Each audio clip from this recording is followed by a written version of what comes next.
അടിപൊളി. അപ്പം ഞാനെന്താ ഈ വെട്ടി വിഴുങ്ങണേന്നല്ലേ നിങ്ങൾ ഈ നോക്കണ്ട്? ഒന്നുമില്ല, നമ്മുടെ കടച്ചക്കയില്ലേ അതാണ്.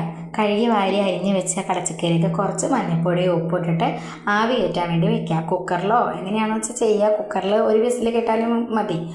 ഞാൻ ആവി കയറ്റാനാണ് വെക്കുന്നത്. അപ്പോൾ ആ താഴത്തെ പാത്രത്തിൽ തന്നെ എനിക്ക് ഉണ്ടാക്കുകയും ചെയ്യാമല്ലോ.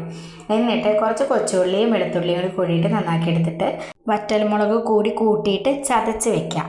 അപ്പോഴേക്കും ഒന്ന് ആവിയേറി വന്നപ്പോഴേക്കും ജാപ്പിക്ക് ഞാൻ കുറച്ച് എരിവില്ലാത്തത് കൊടുക്കുന്നുണ്ട്.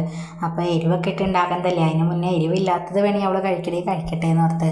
അപ്പോൾ അതും കൊണ്ട് അവൾ പോയിട്ടുണ്ട്. അപ്പോഴേക്കും നമ്മുടെ ഇത് ചക്ക നല്ലോണം വെന്തിട്ടുണ്ടായി. ഞാൻ അപ്പോഴേക്കും ഒരു പാനിലേക്ക് കുറച്ച് വെളിച്ചെണ്ണയും കടുകും ഉലുവയും ഉഴുന്ന് പരിപ്പില്ലേ നമ്മുടെ ദോശയുടെ ആ ഉഴുന്ന് പരിപ്പും കുറച്ച് വേപ്പിലയും കൂടി ഇട്ട് പൊട്ടിച്ചെടുക്കുന്നുണ്ട്. എന്നിട്ട് നമ്മൾ ചതച്ച് വെച്ച ഉള്ളിയും വറ്റൽമുളകിൻ്റെ ആ ഒരു മിക്സ് ഇല്ലേ അതും കൂടി ചേർത്തിട്ട് നന്നായിട്ട് വഴറ്റി കൊടുക്കാം. അപ്പോൾ ഞാൻ വഴറ്റി കൊടുക്കുന്നതിൻ്റെ ഇടയ്ക്ക് കുറച്ച് ഉപ്പും മഞ്ഞൾപ്പൊടിയും മുളക് പൊടിയും കൂടി ഇടുന്നുണ്ട്.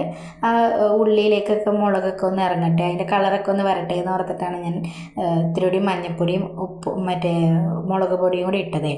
അപ്പോൾ നന്നായിട്ട് വഴറ്റി കൊടുക്കുക.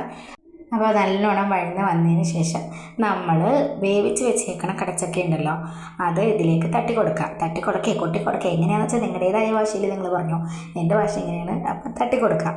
എന്നിട്ട് നന്നായിട്ട് ഇളക്കി മിക്സ് ചെയ്ത് ആ ഒരു ഗ്രേവി ഉണ്ടല്ലോ നമ്മുടെ ഈ ഉള്ളിയുടെ, അപ്പം ആ ഒരു ഇതെല്ലാം ആ ഒരു ചക്കയിലേക്ക് പിടിക്കാൻ പാകത്തിന് നല്ലോണം മിക്സ് ചെയ്ത് കൊടുക്കുക.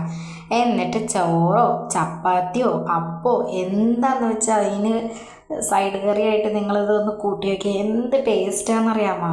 എൻ്റെ പിന്നെ കഴിച്ചുകൊണ്ടേ ഇരിക്കാൻ തോന്നും. അപ്പം ഞാൻ കഴിക്കട്ടെ, എന്നിട്ട് ഉണ്ടാക്കി നോക്കിയിട്ട് എങ്ങനെയുണ്ടെന്ന് എൻ്റെ കമൻറ്റ് ബോക്സിൽ വന്നിട്ട് പറയണേ.